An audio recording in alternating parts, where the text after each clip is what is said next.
نحمده ونصلي على رسوله الكريم اما بعد فقد قال الله تبارك وتعالى كما ورد في سورة المدثر اعوذ بالله من الشيطان الرجيم بسم الله الرحمن الرحيم كلا والقمر والليل إذ أدبر والصبح إذا أسفر إنها لإحدى الكبر نذيرا للبشر.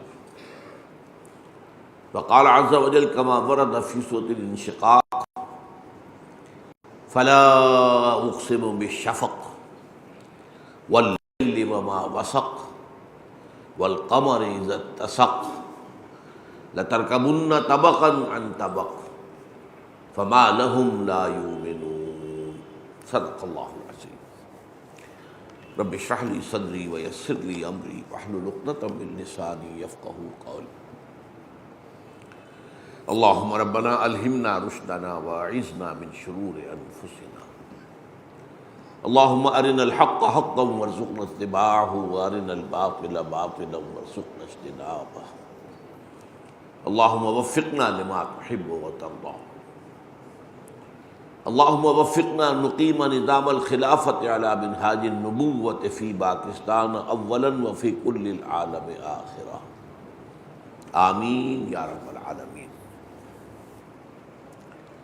سب سے پہلے تو اللہ کا شکر ادا کریں. اللہ کا شکر کس کس بات پر؟ ویسے تو قرآن میں آیا ہے ان تعدوا نعمت اللہ لا تحصوها. اگر تم اللہ کی نعمتوں کا شمار کرنا چاہو تو ان کا شمار نہیں کر سکتے. بے شمار نعمتیں جن کا ہمیں ادراک اور احساس ہی نہیں ہے. لیکن بہرحال جو موٹی موٹی نعمتیں ہیں وہ کیا ہیں؟ سب سے پہلے اس پر شکر کہ اللہ نے ہمیں شرف انسانیت سے سرفراز فرمایا. وہ انسان جو مسجود ملائک ہے، جس کے بارے میں فرمایا وَلَقَدْ كَرَّمْنَا بَنِي آدَمَ، جو بھی اللہ تعالیٰ نے تکریم عطا کی ہے، اسی لیے اشرف المخلوقات کہلاتا ہے. تو بے شمار ہیں مخلوقات تو اللہ کی مخلوقات کو بھی گننا ممکن نہیں. ان میں سے جو اشرف ہے، اکرم ہے، اللہ نے ہمیں ان میں پیدا کیا. یہ بہت بڑا احسان ہے. پھر یہ کہ ہمیں مسلمانوں کے گھروں میں پیدا کیا. ظاہر بات ہے کہ اس میں ہماری کسی محنت کو دخل نہیں ہے، تو اللہ کا فیصلہ ہو. اگر خدا نہ خواستہ ہم کسی غیر مسلم گھرانے میں پیدا ہو گئے ہوتے، ہندوؤں میں، سکھوں میں، عیسائیوں میں، یہودیوں میں، تو کتنا امکان تھا. ہم میں سے کتنے لوگ ہیں کہ جو پھر بھی وہ اپنی ایک طلب سے اور اپنی ایک تلاش سے وہ اسلام کو اختیار کرتے ہیں. ظاہر بات وہ تو بالکل یوں سمجھیے کہ نہ ہونے کے برابر کا امکان ہے. تو یہ دوسرا فضل اللہ کا کہ اس نے ہمیں مسلمانوں میں پیدا کیا. تیسری یہ کہ اللہ تعالیٰ نے ہمیں دولت ایمان سے نوازا. اب یہاں ذرا خصوصیت ہو رہی ہے. یہ دولت ایمان سے تمام مسلمان سرفراز نہیں ہیں، لیکن جنہیں بھی اگر وہ اپنے گریبانوں میں جھانکیں اور قلب کی گہرائیوں میں ذرا دیکھیں اور اگر وہاں ایمان نظر آئے تو بہت بڑی دولت ہے، بہت بڑی دولت ہے. اس سے بڑی دولت اور کوئی نہیں. تو جس کا بھی یہ معاملہ ہو اس پر ذمہ ہے یا اللہ کا شکر ادا کریں. پھر اس پر یہ کہ ہمارے سینوں کو اسلام کے لیے کھول دیا. اس کے کیا معنی ہے؟ یہ جو ہم دعا مانگا کرتے ہیں اللہم نور قلوبنا بالایمان واشرح صدورنا للاسلام. تو ایک ہے ایمان سے دلوں کا منور ہو جانا، ایک ہے اسلام پر انشراح حاصل ہو جانا. یعنی یہ اطمینان حاصل ہو جانا کہ یہی بہترین جو ہے نظام ہے جو اللہ نے ہمیں عطا کیا ہے. اس کی تفاصیل پر بھی اطمینان ہو جانا ذہناً عقلاً کہ واقعتاً یہی بہترین نظام ہے، یہی قانون بہترین ہے جو اللہ نے دیا ہے، یہی نظام بہترین ہے جو اللہ نے عطا کیا ہے، یہی معاشی نظام بہتر ہے جو اللہ نے دیا ہے، بہترین ہے. جو سماجی نظام ہمیں دیا یہی بہترین ہے. اس پر انشراح کا ہو جانا، جس کے لیے کہ حضور پر بھی اللہ تعالیٰ نے اپنا احسان گنایا ہے. الم نشرح لک صدرک. ایک اور جگہ پر آتا ہے اللہ تعالیٰ جس کے ساتھ خیر چاہتا ہے یشرح صدرہ للاسلام، اللہ تعالیٰ اس کے سینے کو اسلام کے لیے کھول دیتا ہے۔ یعنی یہ کہ اس کو واقعتاً نظر آئے کہ اسلام کی ہر تعلیم نورانی ہے، اسلام کی ہر تعلیم جو ہے وہ بہترین ہے، عقل اور شعور کی ترازو میں پوری اترنے والی، اس پر انشراح کا ہو جانا۔ تو جس کو بھی یہ حاصل ہوا، جس درجے میں بھی حاصل ہوا، اس پر اللہ کا بڑا فضل ہے، اور اس کے ذمے ہے کہ وہ اللہ تعالیٰ کا احسان، اس احسان پر شکر ادا کرے۔ پھر اس سے بھی آگے بڑھ کر اللہ نے ہمیں فرائض دینی کا جامع تصور دیا، بلکہ پہلے تو یہ کہ دین کا جامع تصور دیا کہ دین ہمارا اسلام جو ہے یہ صرف مذہب نہیں ہے، یہ صرف انفرادی زندگی کا معاملہ نہیں ہے، یہ صرف عقائد اور عبادات اور چند رسومات پر مشتمل نہیں ہے، یہ دین ہے، مکمل نظام ہے، اور اس کے مکمل نظام ہونے ہی سے یہ نوع انسانی کے لیے رحمت بنتا ہے، اس لیے کہ یہی وہ نظام ہے کہ جو سوشل جسٹس فراہم کرتا ہے، سیاسی سطح پر عدل و انصاف، معاشی سطح پر عدل و انصاف، سماجی سطح پر عدل و انصاف۔ قرآن اسے قسط کہتا ہے، اس قسط کو قائم کرو، کونوا قوامین بالقسط شہداء للہ، اس قسط کے نمبردار بن کر کھڑے ہو جاؤ پوری قوت کے ساتھ، اللہ کی طرف سے گواہی دینے والے بنو۔ اور یہ بھی امر ربی بالقسط، میرے رب نے تو مجھے قسط کا حکم دیا، اور یہ بھی فرمایا گیا لقد ارسلنا رسلنا بالبینات وانزلنا معهم الکتاب والمیزان لیقوم الناس بالقسط۔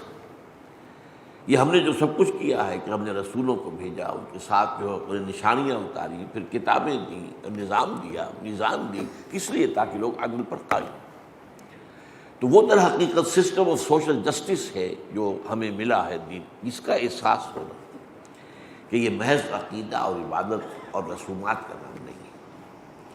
پھر یہ کہ اس کا فرائض دینی کا جامع تصور کہ جہاں نماز فرض ہے، روزہ فرض ہے، زکوٰۃ فرض ہے، حج فرض ہے، وہاں اقامت دین کی جد و جہد بھی فرض ہے۔ مسلمانوں میں سے بہت کم لوگ ہیں جو اس تصور کے حامل ہیں، بہت کم لوگ۔ 99% مسلمان صرف آج اسلام کو مذہب سمجھ رہے ہیں، دین سمجھ ہی نہیں رہے، اور اس کو قائم کرنا یہ بھی کوئی ذمہ داری ہے، یہ ہمارا تصور ہی نہیں۔ حج کا تصور ہے، 30 لاکھ آدمی حج کرتا ہے، ہمارے ہاں عمرے ہے وہ بھی 30 لاکھ کے اندر، حج کے سے زیادہ حاضری ہو جاتی ہے رمضان کے عمرے کے اندر، حیران کن بات ہے۔ اعتکاف اب کتنے ہونے لگے آپ سوچئے، اگر یہ روایت صحیح ہے، معلوم ہوتا ہے وہ بھی مبالغہ بھی ہو سکتا ہے، لیکن کہا گیا ہے کہ 25,000 افراد کا اعتکاف، شہر اعتکاف آباد کیا گیا آپ کے شہر لاہور۔ جامع قدس قادسیہ جو ہے اہل حدیث حضرات کی، وہاں پر بھی 2,500 کے قریب کہا جاتا ہے۔ تو یہ تو ہے، مذہب کا تو ہے، دین کہاں ہے بھائی؟ وہ کوئی 1 انچ دکھا دو جہاں اللہ کا دین قائم۔ تو اقامت دین کی فرضیت کا تصور بھی اللہ کی بہت بڑی نعمت ہے۔ پھر اس کے لیے کسی جماعت، منظم جماعت میں شامل ہو کر اور دامے درمے سخنے اپنے جان اور مال کے ذریعے سے جد و جہد کی جائے، یہ میرے نزدیک سب سے اونچا احسان ہے اللہ کا جو کسی فرد بشر پر ہو سکتا ہے۔ ان تمام انعامات پر میں نے جو مادی انعامات ہیں، اللہ کی نعمتیں ہیں، ایسی نعمتیں کہ جو بغیر قیمت ملتی ہیں، ہوا ہے، پانی ہے، جو اصل ہماری زندگی کے کہ یوں سمجھیے جن پر دار و مدار ہے، اور نہ معلوم کتنی نعمتیں مجھے دی ہیں جن کا ہم حساب بھی نہیں کر سکتے۔ آج معلوم ہوتا ہے ہمیں کہ یہ ہری مرچ کے اندر تو وٹامن سی کا بہت بڑا ذخیرہ ہے۔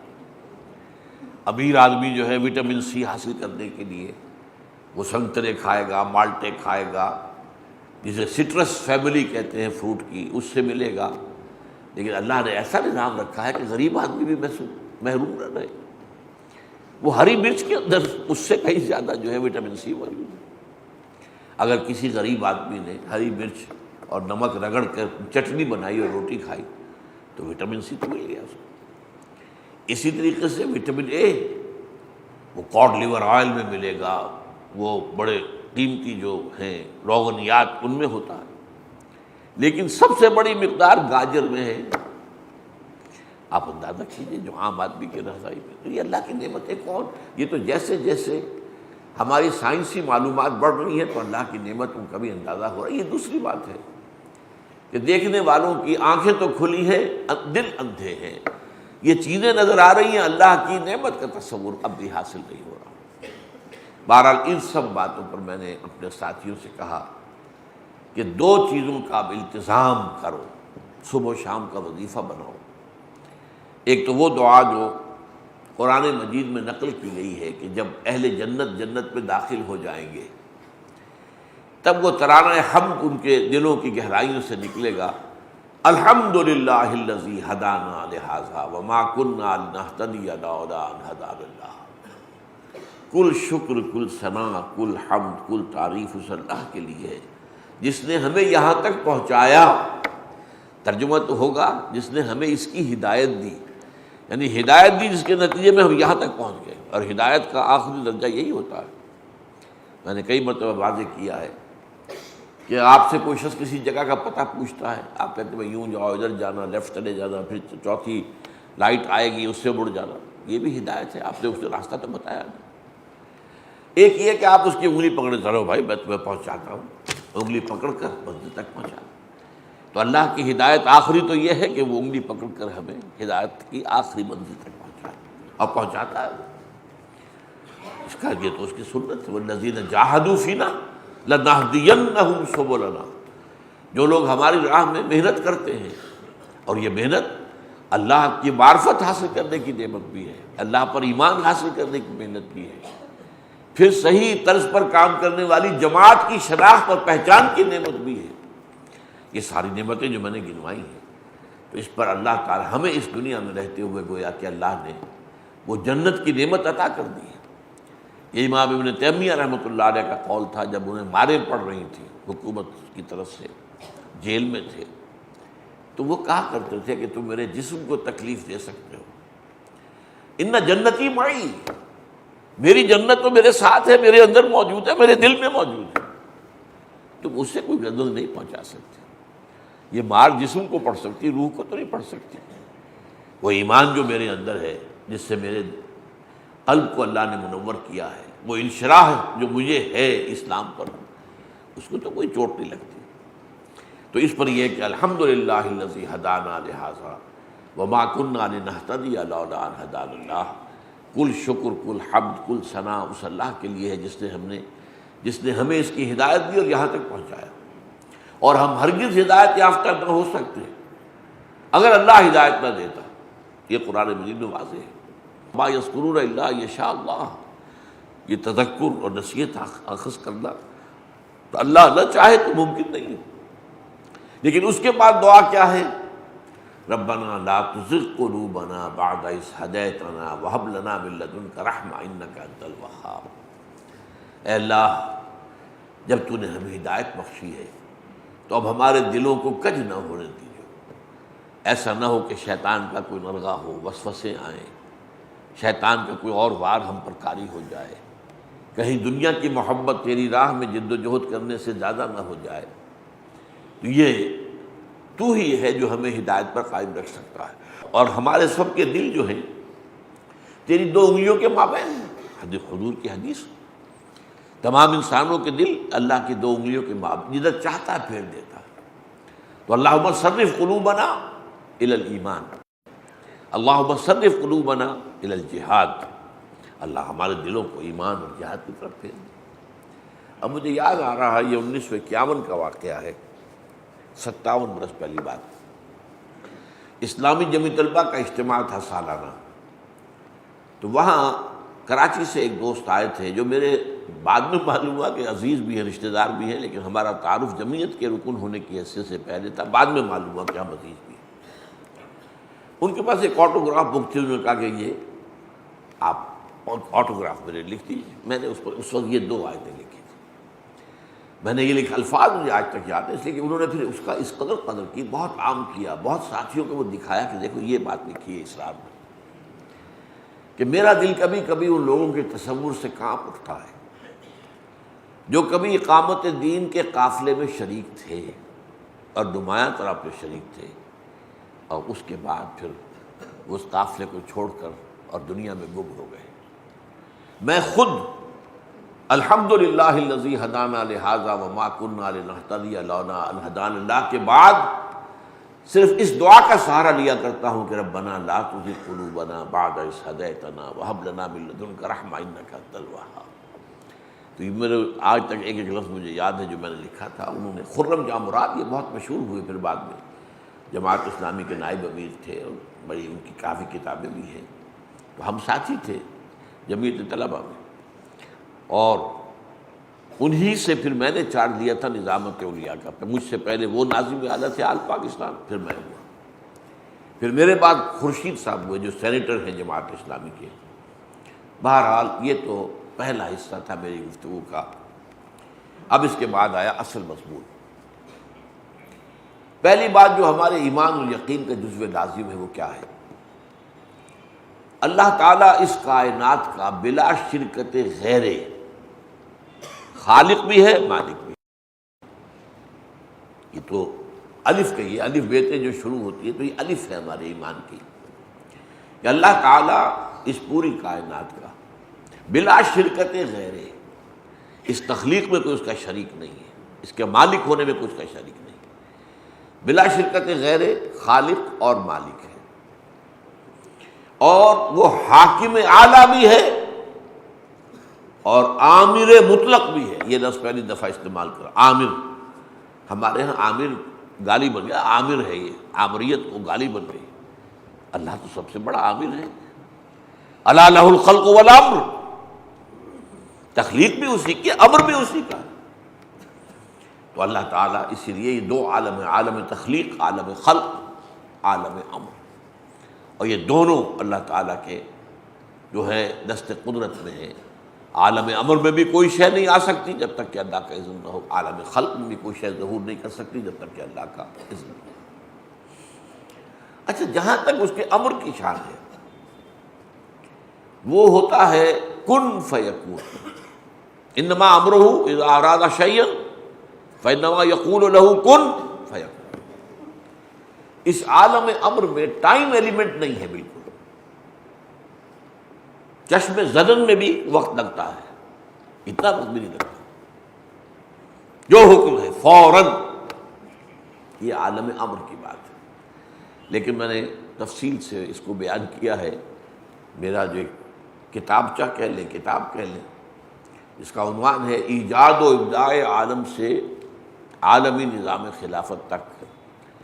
یہ عالم امر سے متعلق دو مخلوقات ہیں، ملائکہ اور انسانی ارواح۔ انسانوں کا جسم نہیں، انسانوں کا حیوانی وجود نہیں، یہ عالم خلق کی شے ہے، لیکن روح وہ عالم امر کی شے ہے۔ چنانچہ سوال کیا گیا تھا وَيَسْأَلُونَكَ عَنِ الرُّوحِ، سورہ بنی اسرائیل میں ہے، اے نبی یہ آپ سے روح کے بارے میں پوچھ رہے ہیں، بولے روح من امر ربی، یہ امر میں سے ہے اللہ کے۔ اس روح کا تعلق عالم خلق سے نہیں ہے، اس مادی عالم سے یہ نہیں ہے، یہ شے بالکل دوسری ہے۔ تو عالم خلق، عالم امر میں اللہ تعالیٰ کے احکام چشم زدن سے بھی کم وقت میں پورے ہوتے ہیں۔ اللہ البتہ عالم خلق کا قانون یہ ہے کہ وہاں وقت لگتا ہے، تدریجاً کوئی شے وجود میں آتی ہے، یہ عالم خلق ہے۔ چنانچہ سب سے پہلے نوٹ کیجئے، کائنات کی جو تخلیق ہوئی ہے وہ بگ بینگ جس کو کہا جا رہا ہے، جس کو ویریفائی کرنے کے لیے 27 کلومیٹر لمبی جو ہے پہاڑ کے اندر سرنگ کھودی گئی ہے، بگ بینگ۔ یہ ایک نظریہ ہے کہ کروڑ سال پہلے ایک دھماکہ ہوا تھا بہت بڑا، جس سے کہ یہ کائنات وجود میں آئی۔ وہ دھماکے سے کیا چیز بنی تھی؟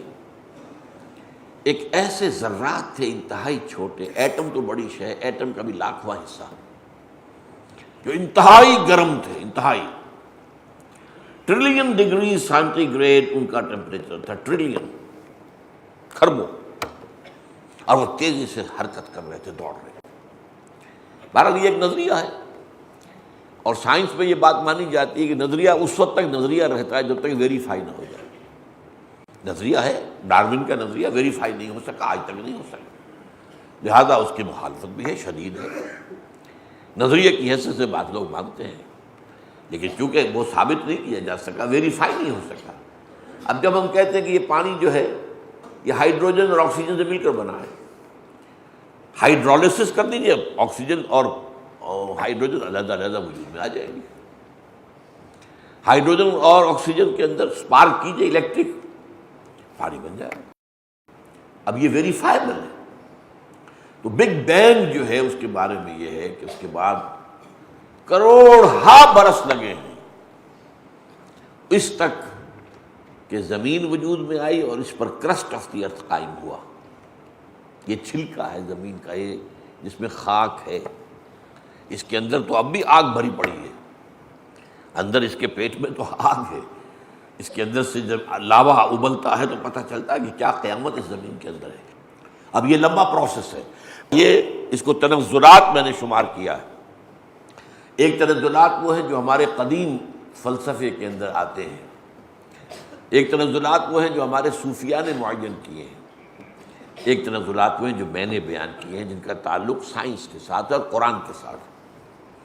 یہ ہے تنزلات، جس کے لیے کہ وہ جو ذرات تھے پھر وہ گیلیکسیز کی شکل میں بن گئے، گیلیکسیز کے اندر سٹارز وجود میں آئے، پھر کرے وجود میں آئے، اور یہ جو چکر کھانے والے ہیں سیارے، ایک ثوابت ہے، سٹارز جو ہے وہ جو ہے کھڑے ہیں، اگرچہ وہ اپنے گرد گھوم رہے ہیں، سورج بھی سٹار ہے لیکن گھوم رہا ہے اپنے گرد۔ آج ہمیں یہ بھی معلوم ہے کہ اس کائنات میں سکون تو کسی شے کو ہے ہی نہیں، سکون محال ہے قدرت کے کارخانے، ہر شے حرکت میں ہے، جس کو قرآن نے بار بار کہا کل فی فلک یسبحون، ہر شے اپنے مدار میں تیر رہی ہے، ہر شے۔ یہ تو قرآن نے کھولا آ کر، ورنہ ہم سمجھتے تھے کبھی کہ یہ اصل میں تو سورج تو ساکن ہے، زمین اس کے گرد گھومتی ہے۔ نہیں، زمین ساکن ہے، سورج گھومتا ہے، سورج چلتا ہے، مشرق سے نکلا مغرب سے چل رہا ہے سورج۔ بعد میں سوچا نہیں، سورج تو ساکن ہے، زمین گھوم رہی ہے، پھر معلوم نہیں سورج بھی گھوم رہا ہے، اور اس کی بھی دو ہیں حرکتیں۔ کوئی اور بڑا سٹار ہے جس کا ابھی تک سراغ نہیں لگایا جا سکا، وہ اس کے گرد چکر بھی لگا رہا ہے اور اپنے ایکسس کے اوپر بھی گھوم رہا ہے، جیسے زمین اپنے ایکسس پر بھی گھوم رہی ہے، دن رات وجود میں آتے ہیں اسی سے، اور وہ سورج کے گرد چکر لگاتی ہے تو اس سے موسم وجود میں آتے ہیں۔ تو یہ جو حوالے ہیں، کتنا عرصہ لگا اب تصور نہیں کر سکتے۔ قرآن 6 دن کہتا ہے، دن کون سے ہیں یہ 24 گھنٹے کے دن نہیں ہیں ہمارے۔ قرآن مجید میں ایک دن کا ذکر ہے 1000 سال کا بھی، ایک دن کا ذکر ہے 50,000 سال کا بھی، اور یہ کروڑوں سالوں کا ایک دن ہے، یہ آفاقی دن ہے، پوری کائنات کی حرکت کے اعتبار سے شاید وہ دن ایک بنتا ہو، واللہ عالم۔ تو جب تک کہ زمین پر کرسٹ ظاہر ہوئی، وہ کرے ٹھنڈے ہوئے آگ کے، پھر اس کے اوپر جو ہے یہ جیسے آگ پر انگارے کے اوپر راکھ آ جاتی ہے، اس طریقے سے یہ کرسٹ آف دی ارتھ جو ہے آیا، اس میں کروڑ برس لگتا ہے۔ یہ تدریج ہے، اس تدریج کو میں آپ کے سامنے رکھ رہا ہوں۔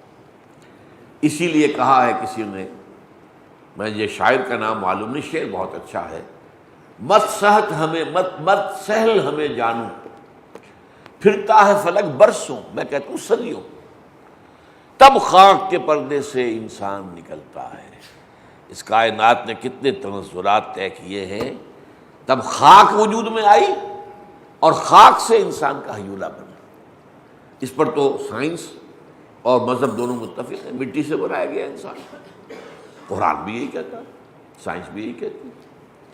وہ کس پروسیس سے بنا ہے، مٹی سے کس پروسیس کے تحت بنا، یہ اختلافی ہو سکتی ہے بات، لیکن الٹیمیٹ سورس ہمارے وجود جو ہے، حیوانی تخلیقی وجود جو ہے، خلق عالم خلق سے تعلق رکھنے والا، وہ مٹی سے بنا، مٹی اور پانی، گارا، تین کہا گیا، کہیں تراب کہا گیا، کہیں تین کہا گیا، کہیں تین لازم کہا گیا۔ یہ تمام الفاظ جو ہے قرآن کے، مٹی سے، گارے سے، اور گارا بھی سنا ہوا گارا، جیسے دیہات میں گھروں کو لیپنے کے لیے، پوتنے کے لیے گارا جو ہے بنایا جاتا تھا، تو اس میں سے پھر تھوڑی توڑی ڈال دیتے تھے۔ یہ آرگینک میٹر ہے، تو آرگینک میٹر سے اس کے اندر جو ہے فرمنٹیشن شروع ہوتی ہے، وہ گارا لہسدار ہو جاتا ہے، تین لازم، لیس دار ہوتا تبھی تو پھر اس کو آپ دیوار پر جو ہے چپکاتے ہیں تو چپکتا ہے، ورنہ عام سادہ گاری تو نہیں ٹکے گا، وہ تو اتر جائے گا۔ تو تین تراب، تین لازم، صلصال من حمأ مسنون، کتنے الفاظ آئے، لیکن اس کے اندر ہر دو عالم خاک شد۔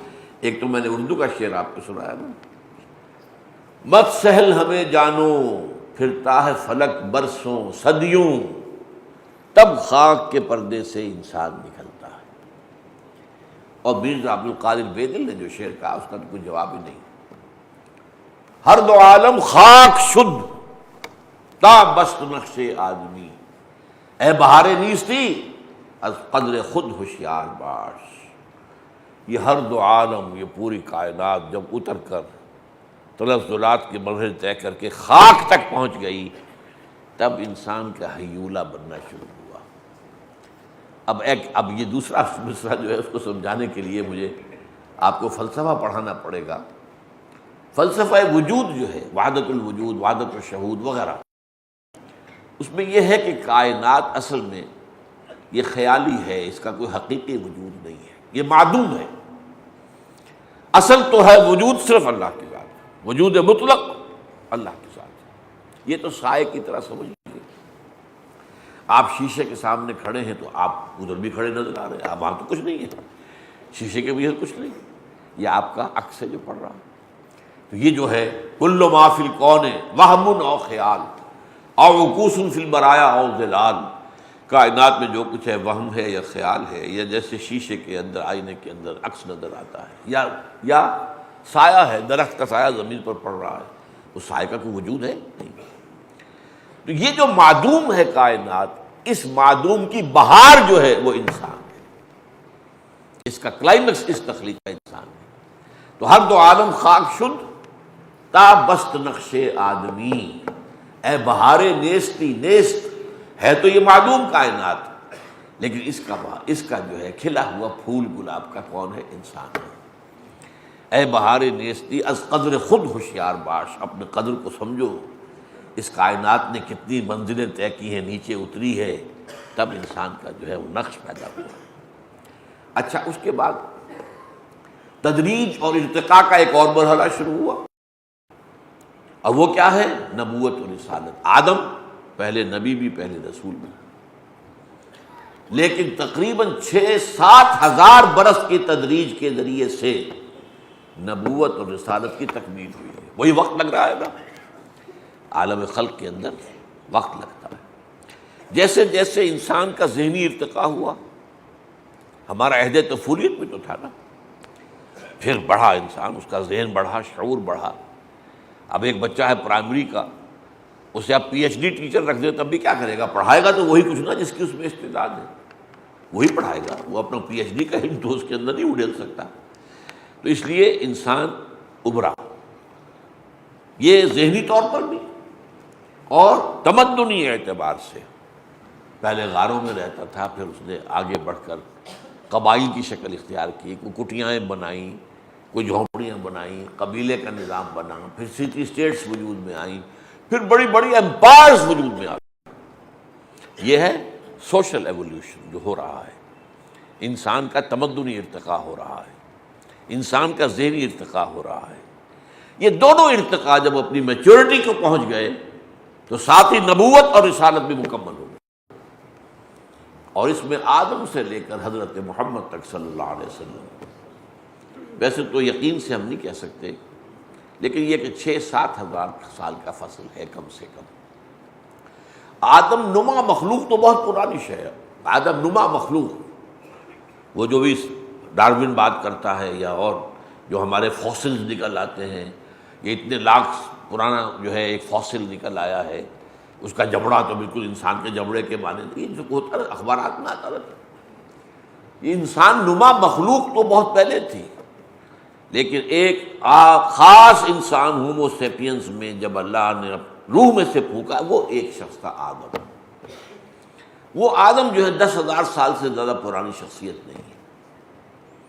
بہرحال آدم سے جو شروع ہوا نبوت و رسالت کا سفر، تو وہ تقریباً 6,000 سال میں، 7,000 سال میں حضرت محمد صلی اللہ علیہ وسلم پر تکمیل کو پہنچ گئے۔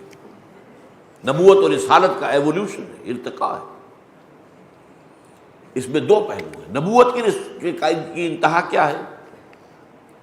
نبوت کی انتہا یہ ہے کہ ہدایت کامل قرآن میں اور دین حق کامل، الیوم اکملت لکم دینکم واتممت علیکم نعمتی، اکمال اور اتمام۔ حضور کو دو چیزیں دی گئی ہیں، هو الذی ارسل رسولہ بالہدی ودین الحق۔ الہدا الہدایت وہ مکمل ہو گئی قرآن پر، اور تمدنی نظام اللہ کا وہ دین حق پر۔ الیوم اکملت لکم دینکم واتممت علیکم نعمتی ورضیت لکم الاسلام دینا۔ اب یہ دین ہے ہمیشہ کے لیے، اللہ نے مکمل کر دیا ہے، یہی دین ہے۔ ان الدین عند اللہ الاسلام، اللہ کے نزدیک معتبر دین، مقبول دین صرف اسلام۔ اور یہ بھی کہ وَمَن یبتغِ غیر الاسلام دینا فلن یقبل منہ، جو شخص بھی اسلام کے سوا کسی دین کی پیروی کرے گا اس کو وہ قبول نہیں کیا جائے گا، رد کر دیا جائے گا، فہو مردود۔ تو یہ بھی ایک ارتقاء کا عمل ہے۔ اب یہاں میں آپ کو بتا دیتا ہوں کہ میں نے جو آیات پڑھی تھی ان کا تعلق کیا۔ ان آیات کی بھی یہ تفسیر نہیں ہے، یہ نہ سمجھیے آپ پڑھیں گے کہیں تو یہ تفسیریں تو بہت سی اس کی آپ کو نظر آ جائیں گی، لیکن بہرحال جو ایک اس کو میں اذعانی کیفیت کہتا ہوں، ایک میرا انٹیوٹیو جو اس کی شرح میرے سامنے آئی ہے کہ سورہ مدثر کی آیات میں حضور پر نبوت و رسالت کی تکمیل کا ذکر ہے۔ کلا والقمر، حضور سے پہلے بھی ہدایت دنیا میں تھی لیکن ابھی ناقص تھی۔ ظاہر بات ہے کہ چاند پورا بھی ہو جائے تو سورج کے برابر تو روشن نہیں ہوتا، پورا بھی ہو جائے تو سورج کے برابر تو روشن نہیں ہوتا۔ تو یہ قمر، کلا والقمر، وہ ہدایت جو چاند کی طرح، جیسے چاند بڑھتا ہے اور 14 دنوں میں جا کر مکمل ہوتا ہے، وہ ہدایت آدم سے لے کر اور محمد تک مکمل ہو رہی تھی۔ واللیل اذ ادبر، اور قسم ہے اس رات کی، قسم ہے چاند کی اور قسم ہے اس رات کی جب کہ وہ پیٹھ موڑ کر چل دے۔ اب یہ دیکھیے یہ اشارہ کس کی طرف ہے؟ ایک طویل رات گزری ہے حضور کے بعثت سے قبل، 600 برس، جس میں کوئی نبوت کوئی رسالت دنیا میں نہیں تھی۔ آدم سے لے کر عیسیٰ تک کوئی لمحہ نہیں آیا اس زمین پر جب کہ کوئی نہ کوئی نبی موجود نہیں، ہمیشہ ایک ایک وقت میں کئی نبی۔ ظاہر بات ہے کہ ہمیں تو تاریخ بتائی گئی ہے نا صرف ایک خاص علاقے میں آنے والے نبیوں کی، یہ مڈل ایسٹ، یہ فلسطین، اس کے ارد گرد کا علاقہ، یہی کی ہے نا تاریخ۔ اب باقی ساری تو نہیں تھی۔ رسلاً قد قصصناہم علیک ورسلاً لم نقصصہم علیک، اے نبی صلی اللہ علیہ وسلم ایسے بھی رسول ہیں جن کا کہ ہم نے آپ کا ذکر کیا ہے، اور ایسے بھی رسول ہیں جن کا ہم نے ذکر نہیں کیا۔ قرآن کہتا ہے بولے کل قوم ہاد، ہم نے تو ہر قوم میں ایک ہادی بھیجا ہے۔ تو کیا چین میں قوم آباد نہیں تھی؟ روس میں نہیں تھی؟ کیا یورپ میں نہیں تھی؟ آئے ہوں گے لیکن ہمیں معلوم نہیں ان میں سے کون ہے۔ ہو سکتا ہے کنفیوشس نبی ہو، اللہ جانے، ہم نے یقین سے نہیں کہہ سکتے۔ ہو سکتا ہے ایک خیال ہے گوتم بدھ نبی ہو، کرشن جی نبی ہو سکتا ہے، ممکن ہے، لیکن ہم یقین سے نہیں کہہ سکتے۔ لیکن یقیناً دنیا میں رسول، اسی تو فرماتے ہیں 1.25 لاکھ نبی آئے ہیں، آپ اندازہ کیجیے۔ قرآن مجید میں تو 27-28 کا ذکر ہے، آئے ہیں 1.25 لاکھ، 313 رسول تھے، ان میں سے قرآن میں سے 5-7 کا ذکر ہے رسول۔ وہ حضرت نوح علیہ السلام ہیں، ہود ہیں، صالح ہیں، پھر اس کے بعد ابراہیم ہیں، پھر جو ہے اس کے بعد نہ تو اسحاق رسول ہیں، نہ یعقوب رسول ہیں، نہ یوسف رسول آیا موسیٰ کے بعد بے شمار انبیاء آئے، پھر رسول آیا عیسیٰ۔ رسول تو بہت کم ہے، اور حضور کے بعد حضور، یہ حضرت عیسیٰ کے بعد حضور آئے۔ 313 جو ہیں رسول آئے ہیں اور 1.25 لاکھ نبی آئے، اس لیے دنیا میں ہر جگہ پر یقیناً نبوت و رسالت جو ہے اس کا سلسلہ رہا ہے۔ لیکن 600 برس کی تاریک رات آئی، کوئی نبی نہیں تھا، کوئی رسول نہیں تھا، حضرت عیسیٰ سے اور حضور تک۔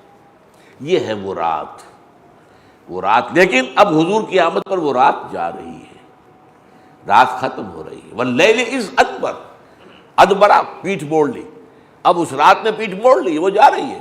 والصبح اذا اسفر، اور وہ صبح جب کہ روشن ہو گئی، قسم ہے اس صبح کی، وہ صبح ہے بعثت محمدی صلی اللہ علیہ وسلم۔ اب سورج طلوع ہو رہا ہے، یہ سورج جس کی روشنی چار دانگ عالم میں پہنچے گی، یہ سورج جو ہے کلا والقمر واللیل اذ ادبر والصبح اذا اسفر انہا لإحدی الکبر، یہ یقیناً بہت بڑی باتوں میں سے ہے۔ کون سی بات؟ سورہ مدثر کا آغاز کیا ہے؟ یا ایھا المدثر قم فانذر، یہ رسالت کا معاملہ حضور کا صلی اللہ علیہ وسلم اور نزول قرآن کا، تو معلوم ہوا یہ بہت بڑی باتوں میں سے ایک بات ہے۔ تاریخ ہے، یہ کروڑ سال گزر کر یہ مرحلہ آیا ہے کہ محمد الرسول اللہ صلی اللہ علیہ وسلم کی رسالت کا سورج طلوع ہوا۔ کلا والقمر، میں تو وجد میں آ جاتا ہوں جو ان آیات کو پڑھتا ہوں، جو ان کے اندر کیفیات ہیں، اگر اس کو انسان انٹیوٹیولی محسوس کرے۔ کلا والقمر واللیل اذ ادبر والصبح اذا اسفر انہا لإحدی الکبر نذیرا للبشر، یہ محمد جو اب آئے ہیں پوری نوع انسانی کے لیے نذیر بن کر آئے، یہ تکمیل رسالت کا مظہر ہے۔ تو اس اعتبار سے تکمیل نبوت کیا ہے؟ دے دی گئی آپ کو کتاب بھی جس میں ہدایت کامل اور دین حق کامل، اور رسالت کی تکمیل کیا ہے؟ نمبر ایک، آپ نے تبلیغ کا حق ادا کر دیا۔ الا هل بلغت، پوچھا ہے آپ نے حجۃ الوداع میں اپنے خطبے کے اختتام پر، لوگوں میں نے پہنچا دیا کہ نہیں؟ اور پورے مجمع نے 1.25 لاکھ کا مجمع، جتنی تعداد انبیاء کی آئی ہے اس دنیا میں، اتنی تعداد میں صحابہ تھے اس وقت موجود حضور کے سامنے، 1.25 لاکھ۔ سب کا جواب کیا تھا؟ انا نشہد انک قد بلغت الرسالۃ وادیت الامانۃ ونصحت الامۃ وکشفت الغمۃ، حضور ہم گواہ ہیں، آپ نے رسالت کا حق ادا کر دیا، اللہ کی امانت کا حق ادا کر دیا۔ یہ قرآن آپ کے پاس امانت آیا تھا ہمارے لیے، آپ نے جو تاریکیاں تھیں ان کے پردے چاک کر دیے، اور آپ نے امت کیا حق نصیحت ادا کر دی۔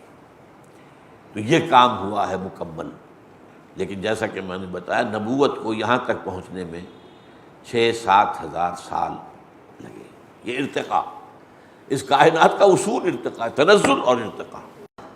تنزلات وہ بہت سے ہیں، پھر ارتقاء، اس پر میں نے مفصل بحث کی اپنے اس کتابچے میں، ایجاد ابداع عالم سے عالمی نظام خلافت تک، کیونکہ اب حضور کے بعد صلی اللہ علیہ وسلم 14 صدیاں بیت گئی ہیں، اور ان صدیوں میں مجدد آتے رہے، مجدد کامل کوئی نہیں آیا۔ اس پر ہماری گفتگو ہو چکی ہے کہ ختم نبوت سے جو خلا پیدا ہوا، اللہ نے 3 چیزوں سے اس کو پر کر دیا، قرآن میں کامل ہدایت اور اس کی حفاظت۔ ہر صدی میں ایک مجدد، ویسے علماء کا قول ہے اور صحیح ہے کہ 1 سے زائد بھی ہو سکتے ہیں، پھر چھوٹے چھوٹے مجدد ہو سکتے ہیں، ایک ہے بڑا مجدد۔ اور نمبر 3، ہر زمانے میں ایک جماعت ضرور حق پر قائم رہے گی۔ اب جو حق کا متلاشی ہے، اس کا کام ہے جماعت کو تلاش کرے، گھر بیٹھے نہیں آ جائے گا، اس کے لیے یہ تلاش کرنی پڑے گی۔ فتش لقلبک عن رفیق، اپنے دل کے لیے کوئی دم ساز، کوئی رفیق تلاش کرو، کوئی ایسا آدمی ہو جس سے آپ دل کی بات کہہ سکیں تو بوجھ ہلکا ہو جاتا ہے، ورنہ اندر ہی اندر جو ہے اس کا لاوا پکتا رہتا ہے۔ تو فتش لقلبک عن رفیق، تو اسی طریقے سے اپنے لیے فتش لقلبک عن الجماعہ، تلاش کرو اس جماعت کو۔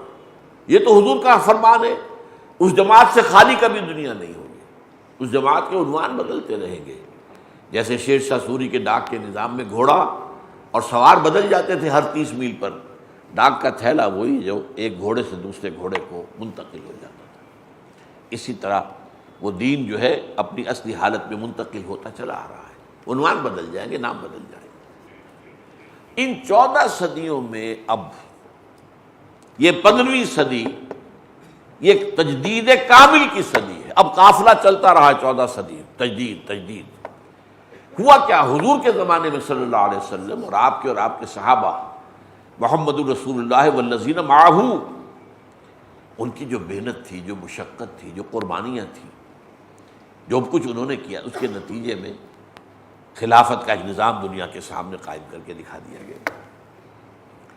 اس سے 2 حجتیں قائم ہو گئیں، اگرچہ وہ نظام بہت مختصر عرصے کے لیے رہا، کامل شکل میں صرف 30 برس رہا، پھر اس میں زوال شروع ہو گیا. یہ بھی نہیں کہ ایک دم ختم ہو گیا، نہیں، معاذ اللہ، رفتہ رفتہ وہ گرا ہے. سب سے پہلے سیاسی نظام گر گیا، اب وہ ہے موروثی بادشاہت بن گئی. وہ جو تھا امرہم شورا بینہم، باہمی مشورے سے اہل ترین آدمی کو منتخب کرو، وہ کام ختم ہو گیا.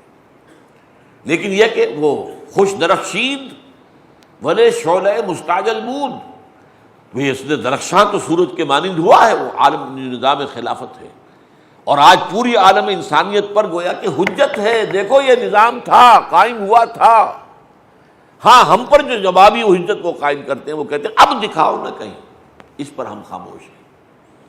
لیکن یہ تاریخی حقیقت تو سب مانتے ہیں. ایچ جی ویلز مانتا ہے، بدترین دشمن رسول، شاتم رسول، گالیاں دی ہیں اس نے جیسے کہ رشدی نے دی ہیں. لیکن یہ کہ ایک جگہ آ کر مانتا ہے کہ اگرچہ انسانی اخوت و مساوات اور حریت کے وعظ تو دنیا میں پہلے بھی بہت کہے گئے تھے، حضرت مسیح کے ہاں بھی بہت سے وعظ ہمیں مل جاتے ہیں، لیکن یہ ماننا پڑتا ہے کہ یہ صرف محمد کی شخصیت ہے صلی اللہ علیہ وسلم، جس نے ان اصولوں پر مبنی ایک معاشرہ قائم کر کے دکھایا. یہ حجت ہے نوع انسانی، اور یہ حجت ہے مسلمانوں پر کہ دیکھو انسانی جد و جہد سے قائم ہو سکتا ہے.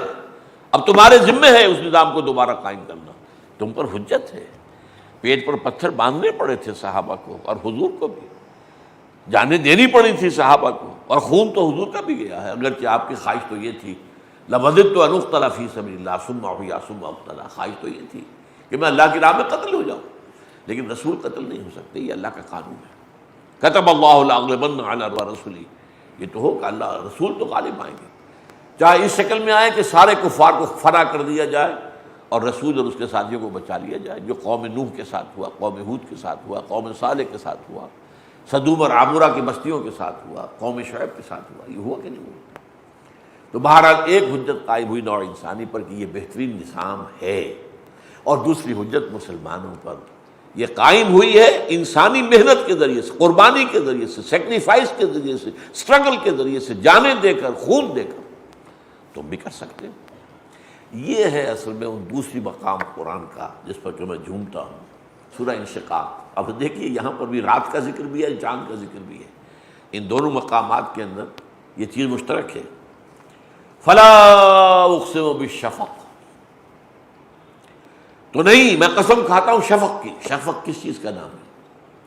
سورج غروب ہو گیا لیکن ابھی اس کی بادلوں میں ریفلیکشن جو ہو رہی ہے، سرخی نظر آ رہی ہے. اب سے یوں سمجھیے کچھ عرصے پہلے تک اسلام کا سورج غروب ہو چکا بطور دین، ختم. ہاں، شفق باقی رہ گئی تھی. واللیل وما وسق، اور رات تاریک ہوئی اور رات نے جو کچھ اپنے اندر سمیٹ لیا. یہ سیاہ رات، یہ بھی کوئی 400 برس کی رات ہے، سیاہ رات. واللیل وما وسق، وہاں کیا تھا؟ واللیل اذ ادبر، یہاں کیا ہے؟ واللیل وما وسق، اور قسم ہے رات کی اور جو وہ جمع کر لیتی ہے اپنے اندر. چوروں کو بھی ڈھانپ لیتی ہے، ڈاکوؤں کو بھی لے آتی ہے، اور سانپ بچھو بھی نکل آتے ہیں، یہ بھی ہیں، لیکن کچھ اور چیزیں ہیں. والقمر اذا اتسق، اور قسم ہے چاند کی جب وہ رفتہ رفتہ پورا ہو جاتا ہے. 14 دن لگتے ہیں کہ نہیں؟ 14 صدیاں لگی ہیں. اب وقت آیا ہے تجدید کامل کا، اب مکمل تجدید کا وقت آیا. اب 15ویں صدی ہجری اس کا مجدد مہدی ہوں گے جن کی خبر دی گئی ہے. البتہ یہ کہ اس کے لیے اس سے پہلے چھوٹی چھوٹی کوششیں، جد و جہد، راستہ ہموار کرنے کے لیے، میدان ہموار کرنے کے لیے. پہلے کہیں نظام قائم ہوگا جہاں سے فوجیں جائیں گی مہدی کی حکومت قائم کرنے کے لیے. یہ ایک علیحدہ بحث ہے، اس وقت میں اس میں نہیں جانا چاہتا، لیکن آیات کا لطف اٹھائیے. فلا اقسم بالشفق، وہ صرف جیسے کہ اسلام کی تعلیمات دنیا میں ایسے رہ گئی تھی تو جیسے شفق ہوتی ہے، سورج غروب ہو چکا تھا، سورج دین کا سورج، اور پھر رات آئی ہے واللیل وما وسق، اور قسم اس رات کی اور جو کچھ اس نے اپنے اندر جمع کر لیا، والقمر اذا اتسق۔ لیکن پھر اچھا سورج چاند کی روشنی مستعار ہوتی ہے، مجددین کی روشنی اپنی نہیں ہے، مستعار ہے محمد رسول اللہ صلی اللہ علیہ وسلم، لہذا یہ چاند ہے، اور چاند 14 راتوں میں جا کر مکمل ہوتا ہے۔ والقمر اذا اتسق، جبکہ وہ پورا بھر جاتا ہے، چاند جبکہ وہ پورا بھر جاتا ہے۔ فرمایا گیا اس کے بعد لَتَرْكَبُنَّ طَبَقًا عَنْ طَبَقٍ، تم یقیناً سیڑھی سیڑھی درجہ درجہ اٹھو گے، یعنی یہ خلافت کا نظام، خلافت علی منہاج النبوت کا نظام، یہ جب ایک دفعہ غروب ہوا ہے، اس کے بعد جب یہ چاند کی شکل میں نکلے گا تو 14 صدیوں میں جا کر اس کی تجدید کامل کا مرحلہ آئے گا، اور درجہ بدرجہ سیڑھی جیسے یہ بھی تدریج۔ تو میں نے آج کی گفتگو کا عنوان رکھا تھا تدریج، کائنات کی تخلیق میں تدریج، انسان کے تخلیق میں تدریج، نبوت و رسالت کی تکمیل میں تدریج، اور اس کے بعد یہ کہ آخری اس خلافت نظام کی تدریج کہ یہاں تک کہ خلافت علی منہاج النبوت پوری دنیا پر قائم ہو کر رہے گی۔ اس کا قافلہ جو ہے یوں سمجھیے کہ یہ قافلہ ملت اسلامی جو ہے یہ جزوی مجددین 1400 برس کے اندر آنے والے ان سے گزرتے ہوئے اب تجدید کامل کے مرحلے پر کھڑی ہوئی ہے۔ اب اللہ کا دین پورا کا پورا بحیثیت کامل دنیا میں دوبارہ قائم ہوگا، اور اب جب قائم ہوگا تو یہ دنیا گلوبلائز ہو چکی ہے، اب یہ نظام گلوبلائز ہوگا، اب یہ معاملہ تو دنیا گلوبلائز تو ہو چکی ہے، لہذا اب جو یہ نظام آئے گا تو یہ ہوگا پورے کل روئے عرضی پر۔